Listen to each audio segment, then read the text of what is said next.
नमस्कार विद्यार्थियों। Sunrise education academy Samdari के ऑनलाइन क्लास में आपका हार्दिक स्वागत। आज हम इतिहास खंड के अध्याय 2 में यूरोप में समाजवाद एवं रूसी क्रांति। विद्यार्थियों, आज हम रूस में क्रांति से पूर्व किस प्रकार समाजवाद और सामाजिक परिवर्तन का युग आया उसके बारे में हम जानेंगे। सबसे पहले परिवर्तन का युग। सामाजिक परिवर्तन का युग। फ्रांसीसी क्रांति का प्रभाव समूचे यूरोप तथा भारत पर भी पड़ा। दुनिया के बहुत सारे हिस्सों में व्यक्तिगत अधिकारों के स्वरूप सामाजिक सत्ता पर किसका नियंत्रण हो, इस पर चर्चा छिड़ गई। भारत में भी राजा राम मोहन राय और डेरेजियो ने फ्रांसीसी क्रांति के महत्व का उल्लेख किया। आगे चलकर उपनिवेशों में घटी घटनाओं ने भी इन विचारों को एक नया रूप प्रदान करने में योगदान दिया। मगर यूरोप में भी सभी लोग आमूल परिवर्तन के पक्ष में नहीं थे। इस सवाल पर सबकी अलग अलग राय थी। एक हेमा मानता था कि समाज में बदलाव धीरे धीरे हो। एक हेमा मानता था कि समाज का आमूल पुनर्गठन जरूरी है। कुछ रूढ़िवादी कंजर्वेटिव थे जो पुरानी ख्यालात के थे, तो कुछ उदारवादी लिबरल्स या आमूल परिवर्तनवादी यानी रेडिकल्स वो थे तो समाज में आधारभूत आमूल परिवर्तन चाहते थे। उदारवादी, रेडिकल और रूढ़िवादी। उदारवादी विचारक धार्मिक एवं आर्थिक मामलों में राज्य के हस्तक्षेप के विरुद्ध थे। वे अधिकार, नागरिक व धार्मिक स्वतंत्रता, संपत्ति की सुरक्षा एवं कोई भी व्यापार या व्यवसाय करने की स्वतंत्रता के अधिकार पर बल देते थे। ये केवल संपत्तिधारी वयस्क मताधिकार के पक्ष में थे। रूढ़िवादी ये समाज की व्यवस्था में धीरे धीरे परिवर्तन लाने में पक्षधर थे। उनका विश्वास था कि अतीत का सम्मान होना चाहिए और ये राजाओं के दैवी अधिकारों के समर्थक थे। रेडिकल्स यानी ये वो समूह था जो समाज में आमूल परिवर्तन लाना चाहते थे। ये निजी संपत्ति के केंद्रीकरण के विरोधी थे। आप जानते हैं होंगे कि उस समय यूरोप के देशों में प्राय किसी धर्म को ही ज़्यादा महत्व दिया जाता था। ब्रिटेन की सरकार चर्च ऑफ इंग्लैंड का समर्थन करती थी। ऑस्ट्रिया और स्पेन कैथोलिक चर्च के समर्थक थे। उदारवादी समूह वंश आधारित शासकों की अनियंत्रित सत्ता के विरोधी थे। वे सरकार के समक्ष व्यक्ति के मात्र अधिकारों की रक्षा में पक्षधर थे। उनका कहना था कि सरकार को किसी के अधिकारों का हनन करने का या उन्हें छीनने का अधिकार नहीं दिया जाना चाहिए। ये समूह प्रतिनिधित्व पर आधारित एक ऐसी निर्वाचित सरकार के पक्ष में था जो शासकों और अफसरों के प्रभाव से मुक्त और सुप्रशिक्षित न्यायपालिका द्वारा स्थापित किए गए कानूनों के अनुसार शासन कार्य चलाए। ये समूह लोकतंत्रवादी यानी डेमोक्रेट नहीं था। ये लोग सार्वभौमिक वयस्क मताधिकार यानी सभी नागरिकों के वोट के अधिकार के पक्ष में नहीं थे। उनका मानना था कि वोट का अधिकार केवल संपत्तिधारियों को ही मिलना चाहिए। इसके विपरीत रेडिकल समूह के लोग ऐसी सरकार के पक्ष में थे जो देश की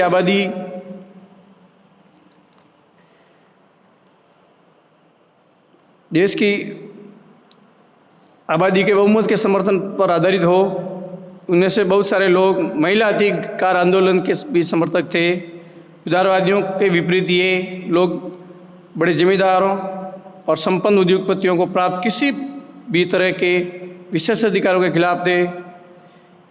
वे निजी संपत्ति के विरोधी नहीं थे, केवल कुछ लोगों के पास संपत्ति के संकेंद्रीकरण का जरूर विरोध करते थे। रूढ़िवादी तबका रेडिकल और उदारवादी दोनों के खिलाफ था, मगर फ्रांसीसी क्रांति के समय के बाद रूढ़िवादी भी बदलाव की जरूरत को स्वीकार करने लगे थे।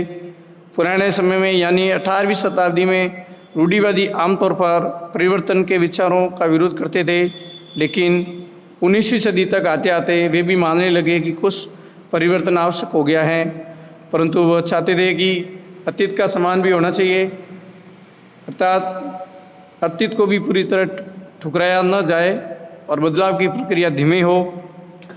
फ्रांसीसी क्रांति के बाद पैदा हुई राजनीतिक उथल पुथल के दौरान सामाजिक परिवर्तन पर केंद्रित इन विचारों के बीच काफ़ी टकराव हुए। 19वीं सदी में क्रांति और राष्ट्रीय कायांतरण की विभिन्न कोशिशों में ने इन सभी राजनीतिक धाराओं की सीमाओं और संभावनाओं को स्पष्ट कर दिया। विद्यार्थियों, अब हम औद्योगिक समाज और सामाजिक परिवर्तन के बारे में जानेंगे। सन 1760 ईस्वी के आसपास यूरोप में औद्योगिक क्रांति हुई। परिणाम स्वरूप नए परिवहन के नए साधन, विशेषकर रेल परिवहन का विकास हुआ। औद्योगिक क्रांति के फलस्वरूप शहर तेजी से बसते और फैलते जा रहे थे, जिसमें आवास और साफ सफाई के कार्यों में मुश्किल हो रही थी। रूढ़िवादी और रेडिकल दोनों ही इन समस्याओं का हल खोजने की कोशिश कर रहे थे। औद्योगिकीकरण ने औरतों और आदमियों और बच्चों सबको कारखानों में ला दिया। काम के घंटे यानी पाली बहुत लंबी होती थी और मजदूरी बहुत कम थी। बेरोजगारी आम समस्याएं थी। औद्योगिक वस्तुओं की मांग में गिरावट आ रही थी तथा बेरोजगारी बढ़ जाती थी। शहर तेजी से बसते और फैलते जा रहे थे, इसलिए आवास और साफ सफाई का काम भी मुश्किल होता जा रहा था। उदारवादी और रेडिकल दोनों ही इन समस्याओं को हल खोजने की कोशिश कर रहे थे।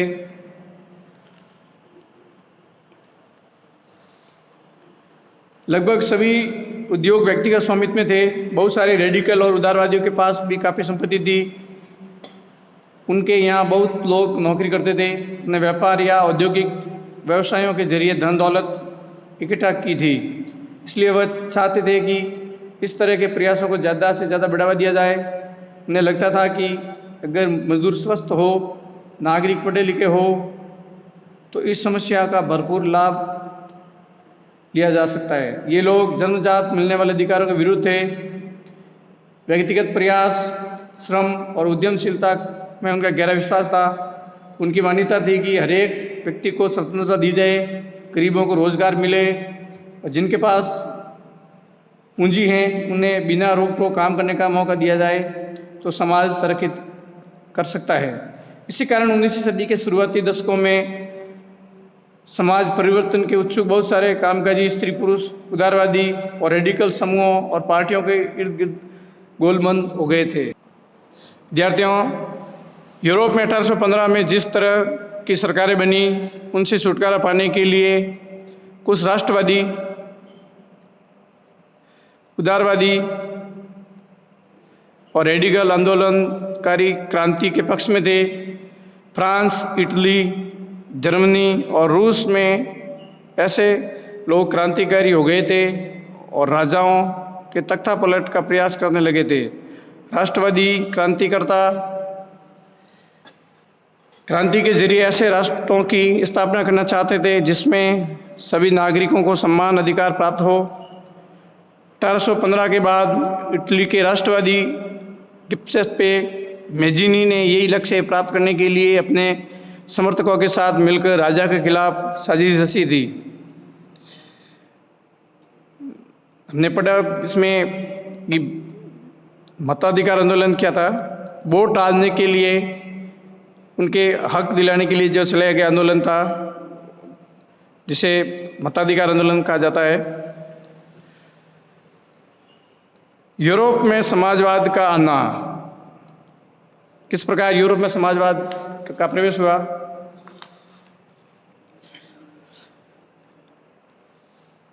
समाज के पुनर्गठन की संभवतः सबसे दूरगामी दृष्टि प्रदान करने वाली विचारधारा समाजवादी थी। 19वीं सदी के मध्य तक यूरोप में समाजवाद एक जाना पहचाना विचार था। उसकी तरफ बहुत सारे लोगों का ध्यान आकर्षित हो रहा था। समाजवादी निजी संपत्ति के विरोधी थे, यानी वे संपत्ति पर निजी स्वामित्व को सही नहीं मानते थे। उनका कहना था कि संपत्ति के निजी स्वामित्व की व्यवस्था ये सारी समस्याओं की जड़ है। वे ऐसा क्यों मानते थे? उनका तर्क था कि बहुत सारे लोगों के पास संपत्ति है, जिससे दूसरों को भी रोजगार मिलता है, लेकिन समस्या ये है कि संपत्तिधारी व्यक्ति को सिर्फ अपने फायदे से ही मतलब रहता है। वह उनके बारे में नहीं सोच सकता जो उनकी संपत्ति को उत्पादनशील बनाते हैं। इसलिए अगर संपत्ति पर किसी एक व्यक्ति की बजाय पूरे समाज का नियंत्रण हो तो साझा सामाजिक हितों पर ज़्यादा अच्छी तरह ध्यान दिया जा सकता है। समाजवादी इस तरह बदलाव चाहते थे कि उन्होंने बड़े पैमाने पर अभियान चलाया।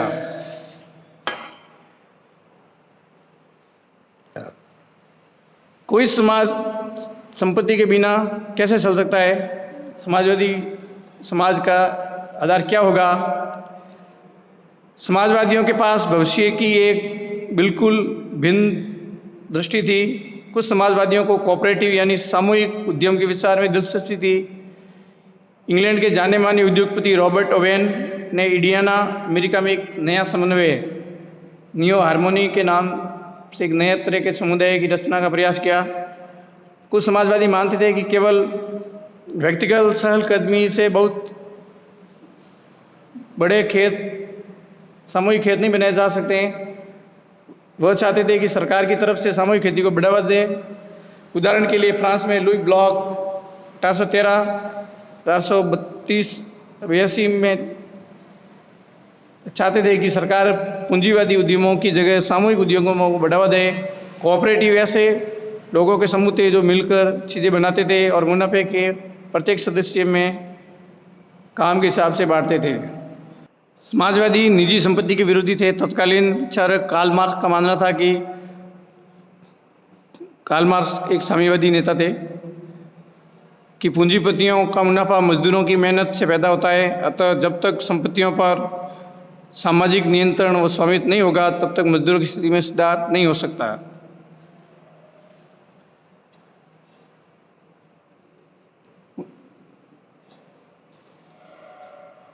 मजदूर अपनी स्थिति में सुधार लाने के लिए मजदूरों को पूंजीवादी और निजी संपत्ति पर आधारित शासन को काट फेंकना होगा। मार्क्स का विचार था कि खुद को पूंजीवादी शोषण से मुक्त कराने के लिए मजदूरों को एक अत्यंत भिन्न किस्म का समाज बनाना होगा, जिसमें सारी संपत्ति पर पूरे समाज का यानी सामाजिक नियंत्रण और स्वामित्व होगा। उन्होंने भविष्य में इस समाज को साम्यवादी कम्युनिस्ट समाज का नाम दिया। मार्क्स को विश्वास था कि पूंजीपतियों के साथ होने वाले संघर्ष में जीत अंततः मजदूरों की होगी। उनकी राय में कम्युनिस्ट समाज ही भविष्य का समाज होगा।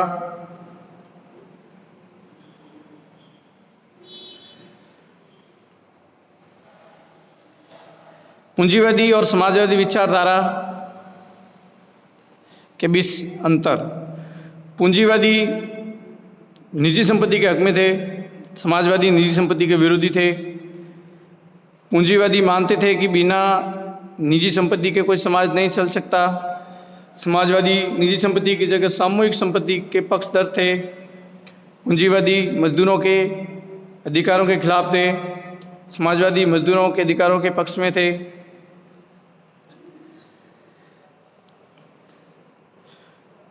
कार्ल मार्क्स 1888 से 1882 और फ्रेडरिक एंजल्स 1820 से 1895 ने इस दिशा में कई नए तर्क पेश किए।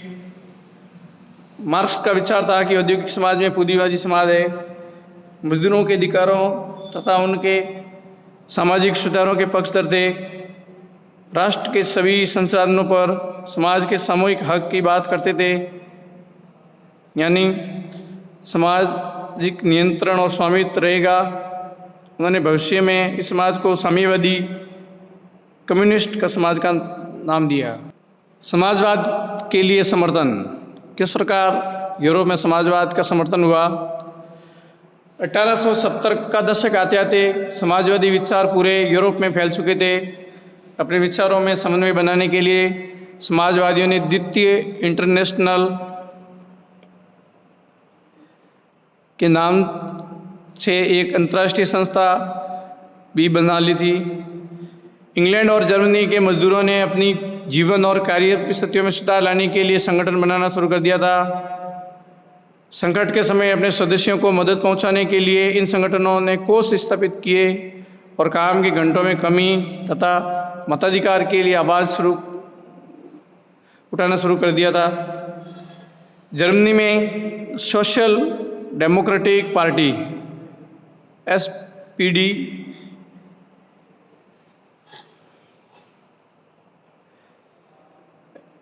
SDP के साथ इन संगठनों के काफ़ी गहरे रिश्ते थे और संसदीय चुनावों में वे पार्टी की मदद भी करते थे।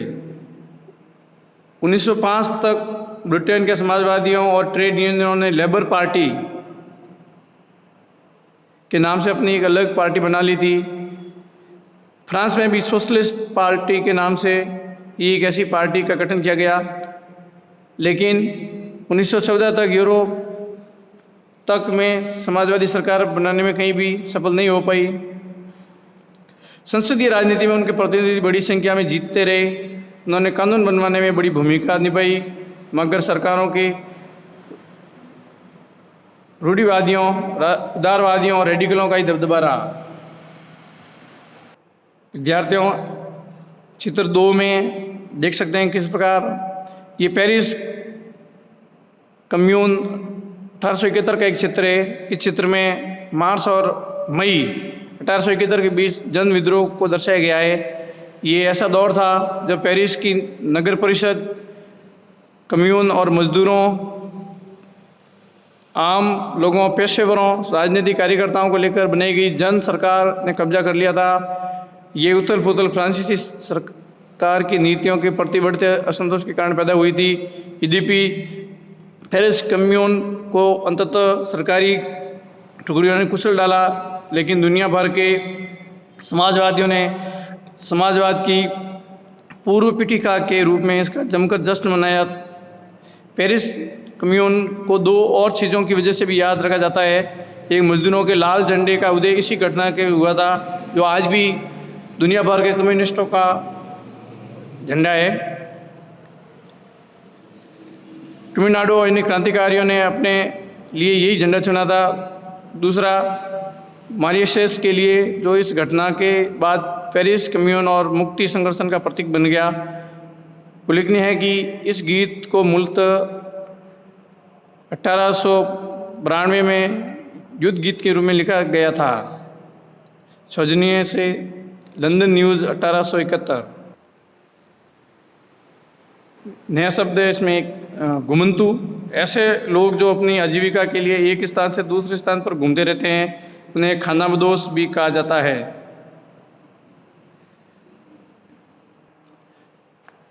मान लीजिए एक निजी संपत्ति को खत्म करने और उसकी जगह सामूहिक स्वामित्व की व्यवस्था लागू करने के सवाल पर आपके इलाके में एक बैठक बुलाई जाए। इसमें निम्नलिखित व्यक्तियों के रूप में बैठक में जो आप भाषण देंगे, क्या आपकी बात रहेगी? जैसे गरीब खेतिहर मजदूर, एक मझोला भूस्वामी जिसके पास थोड़ी सी जमीन है, एक गृहस्वामी जो एक साधारण एक आदमी है, एक गरीब खेतिहर मजदूर क्या कहेगा? प्यारे साथियों, प्रकृति अपने संसाधनों को उपलब्ध कराने में किसी के साथ भेदभाव नहीं करती है। फिर क्यों किसी के साथ जीवन यापन के अधिक साधन मौजूद है और किसी के पास बहुत कम। संपत्ति कठिन परिश्रम का ही परिणाम है। ये खेतों में काम करने वाले गरीब मजदूरों द्वारा ही किया जाता है, किंतु उन्हीं के द्वारा उत्पन्न लाभ में हिस्सा नहीं दिया जाता है। लाभ पूरी तरह खेतों के मालिकों को ही प्राप्त होता है, जो अपने उत्तराधिकार के कारण भूमि के स्वामी होते हैं। इसलिए निजी संपत्ति का बहिष्कार होना चाहिए और संपत्ति के सामूहिक स्वामित्व की शुरुआत की जानी चाहिए। ये गरीब खेतिहर मजदूर के हित में है। एक मझोला भूस्वामी, उनका क्या विचार हो सकता है? प्रिय मित्रों, समाजवाद का विचार तो अच्छा है, किंतु निजी संपत्ति को पूर्ण रूप में से समाप्त करना किसी भी दृष्टिकोण से व्यवहारिक नहीं है। इससे फसलों का उत्पादन कम हो जाएगा और कोई भी व्यक्ति तभी अधिक परिश्रम करेगा जब संभावित उत्पादन से उनको अधिक लाभ मिलता हो, परंतु जिस कार्य से उसे अधिक लाभ न मिलता हो वह मन से प्रयास भी नहीं करता है। इसलिए निजी संपत्ति को पूर्ण रूप से समाप्त नहीं किया जाना चाहिए, बल्कि उनका लोगों के बीच समान वितरण होना चाहिए। ऐसा भी नहीं होना चाहिए कि कुछ लोगों के पास अति विशाल खेतों के स्वामी हो और कुछ के पास बिल्कुल भूमिहीन हो। एक गृहस्वामी क्या क्या विचार हो सकता है? प्रिय भाइयों, मैं जीवन के अनिवार्य आवश्यकताओं जैसे रोटी, कपड़ा और मकान में समानता का पक्षधर हूँ। सभी को भरपेट रोटी, तन ढकने के लिए उचित कपड़े मिले और सिर पर छत मिलनी चाहिए, परंतु निजी संपत्ति की समाप्ति और सामूहिक स्वामित्व के कारण लोगों की रचनात्मक क्षमता मंद पड़ जाएगी। इस प्रकार कुछ समय बाद सामूहिक संपत्ति शून्य के बराबर हो जाएगी, क्योंकि सभी उसमें कुछ लेना भी चाहेंगे तो कुछ जुड़ेंगे भी नहीं। इसलिए संपत्ति के स्वामित्व पर समानता होनी चाहिए।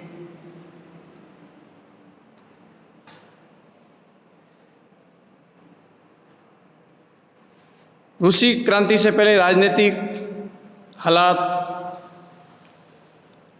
सन 1805 की क्रांति से पूर्व रूस की सामाजिक एवं आर्थिक दशा अत्यंत खराब थी। रूस की सामाजिक दशा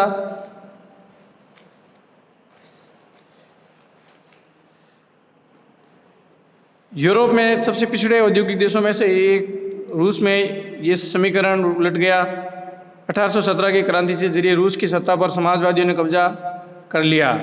फरवरी 1917 में राजशाही के पतन और अक्टूबर की घटनाओं को ही अक्टूबर क्रांति कहा जाता है। ऐसा कैसे हुआ? क्रांति के समय रूस में सामाजिक और राजनीतिक हालात कैसे थे? इन सवालों का जवाब ढूंढने के लिए आइए क्रांति के कुछ साल पहले की स्थिति में नजर डालें। रूसी साम्राज्य 1914, उसमें किस प्रकार की राजनीतिक दशा थी?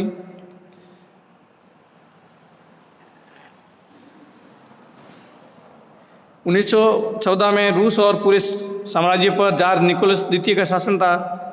मास्को के आसपास पड़ने वाले भूत क्षेत्र के अलावा आज का फिनलैंड, लातविया, लिथुआनिया, एस्टोनिया और पोलैंड, यूक्रेन और बेलारूस के कुछ हिस्से यानी रूसी साम्राज्य के अंग थे। ये साम्राज्य प्रशांत महासागर तक फैला हुआ था और आज के मध्य एशियाई राज्यों के साथ जॉर्जिया, आर्मेनिया और अजरबैजान भी इसी राज्य के अंतर्गत आते थे। रूस में ग्रीक ऑर्थोडॉक्स चर्च से उपजी शाखा इसी रूसी ऑर्थोडॉक्स क्रिश्चियनिटी को मानने वाले बहुमत थे, लेकिन इस साम्राज्य के तहत आने वाले कैथोलिक, प्रोटेस्टेंट, मुस्लिम और बौद्ध भी शामिल थे। रूस की सामाजिक दशा सन 1861 में से पूर्व रूस में सामंतवाद का बोलबाला था। सामंत लोग किसानों से बेगार लेकर अपनी भूमि पर खेती कराते थे। इन किसानों को अत्यंत अत्याचारों का सामना करना पड़ा था।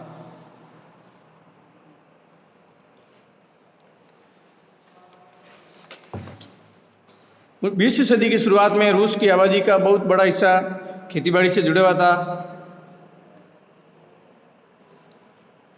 रूसी साम्राज्य को लगभग 85% जनता आजीविका के लिए खेती पर निर्भर थी। यूरोप के किसी भी देश में खेती पर आश्रित जनता का इतना प्रतिशत नहीं था। उदाहरण के तौर पर फ्रांस और जर्मनी में खेती पर निर्भर आबादी 40 से 50% की ज़्यादा नहीं थी।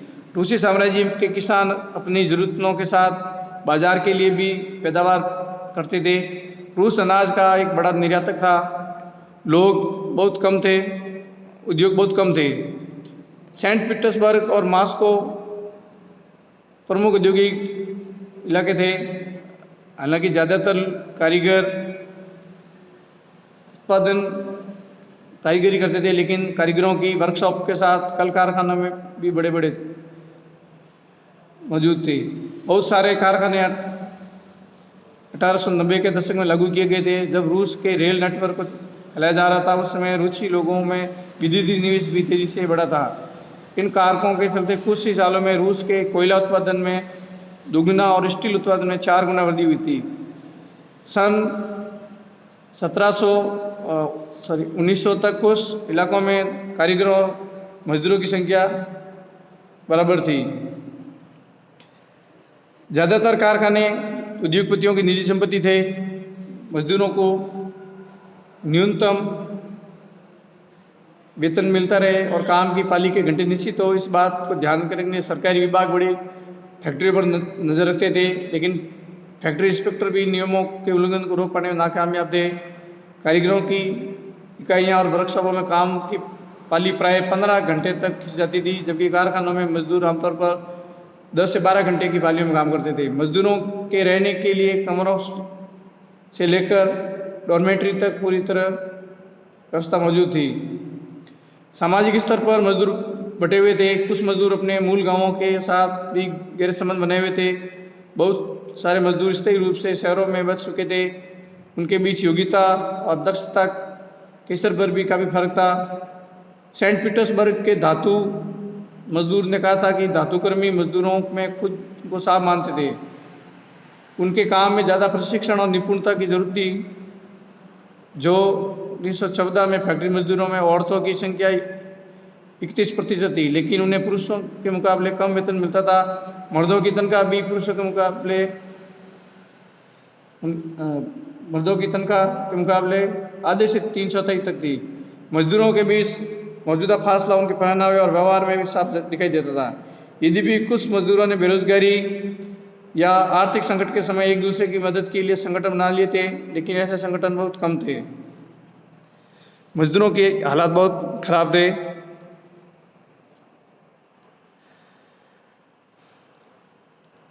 इन विविधों के बावजूद जब किसी को नौकरी से निकाल दिया जाता था या उन्हें मालिकों से कुछ शिकायत होती थी, तो मजदूर एकजुट होकर हड़ताल भी कर देते थे।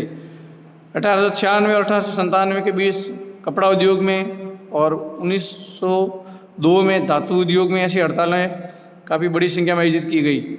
देहात की ज़्यादातर जमीन पर खेती किसान करते थे, लेकिन विशाल संपत्तियों पर सामंतों, राजशाही और ऑर्थोडॉक्स चर्च का कब्जा था।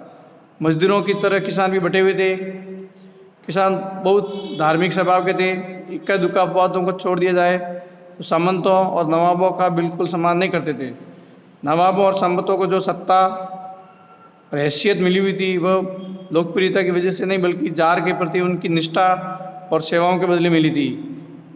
यहाँ की स्थिति फ्रांस जैसी नहीं थी। मिसाल के तौर पर फ्रांसीसी क्रांति के दौरान ब्रिटेनी के किसान न केवल नवाबों का सम्मान करते थे, बल्कि उन्हें नवाबों को बचाने के लिए भी बाकायदा लड़ाइयाँ भी लड़ी थी। इसके विपरीत रूस के किसान चाहते थे कि नवाबों की ज़मीन छीनकर किसानों के बीच बांट दी जाए। बहुधा वह लगान भी नहीं चुकाते थे। कई जगह तो जिम्मेदारों की हत्या भी की जा चुकी थी। 1902 में दक्षिण रूस की ऐसी बड़ी घटना बड़े पैमाने पर घटी। 1905 में पूरे रूस में एक ऐसी घटनाएं घटने लगी। रूसी किसान यूरोप के बाकी किसानों के मुकाबले एक और लिहाज से भिन्न थे। यहाँ के किसान समय समय पर अपनी सारी ज़मीन को अपने कम्यून मीर को सौंप देते थे और फिर कम्यून ही प्रत्येक परिवार की ज़रूरत के हिसाब से किसानों को ज़मीन बांटता था। राजनीतिक दशा, यूरोप का राजा राज निकोलस द्वितीय बड़ा निरंकुश और राजा के दैवीय अधिकारों का समर्थक था। उसने रूसी जनता की उदारवादी भावनाओं को कुचलने के लिए बड़ी कठोर नीति अपनाई। उसने संपूर्ण देश में पुलिस तथा गुप्तचरों का जाल बिछा दिया था और गैर रूसियों को रूसी बनाने की भी प्रक्रिया जारी थी। रूस में समाजवाद, 1914 से पहले रूस में सभी राजनीतिक पार्टियां गैरकानूनी थी। मार्क्स के विचारों को मानने वाले समाजवादियों ने 1898 में Russian social democratic party workers party बनाई, यानी रूसी सामाजिक लोकतांत्रिक श्रमिक पार्टी का गठन किया गया था।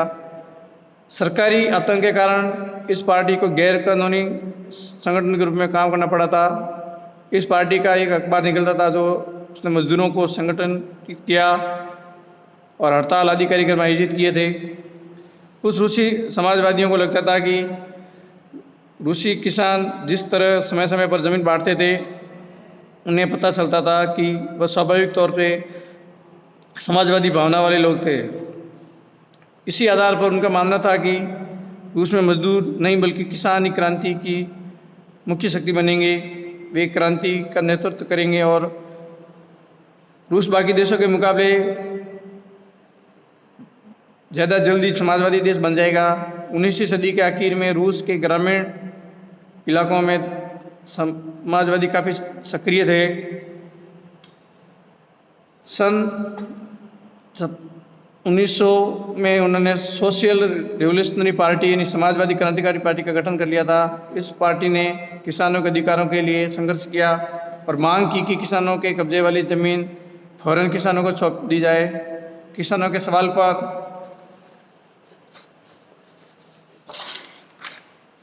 सामाजिक लोकतांत्रिक खेमा समाजवादी क्रांतिकारी सहमत नहीं था, लेकिन लेनिन का मानना था कि किसानों में एकजुटता नहीं है, बटे हुए हैं। कुछ किसान गरीब थे, कुछ अमीर, कुछ मजदूरी करते थे, कुछ पूंजीपति थे, कुछ नौकरी करते थे। इन आपसी विभेदों के कारण वे सभी समाजवादी आंदोलन के हिस्सा नहीं हो सकते थे। आधुनिक सांगठनिक रणनीति के सवाल पर पार्टी में गहरे मतभेद थे। व्लादिमीर लेनिन बोल्शेविक खेमे के मुखिया सोचते थे कि जार राजा शासित रूस में दमनकारी समाज में पार्टी अत्यंत अनुशासित होनी चाहिए और अपने सदस्यों की संख्या व स्तर पर उसका पूरा नियंत्रण होना चाहिए। दूसरा खेमा मानता था कि पार्टी में सभी को सदस्यता दी जानी चाहिए।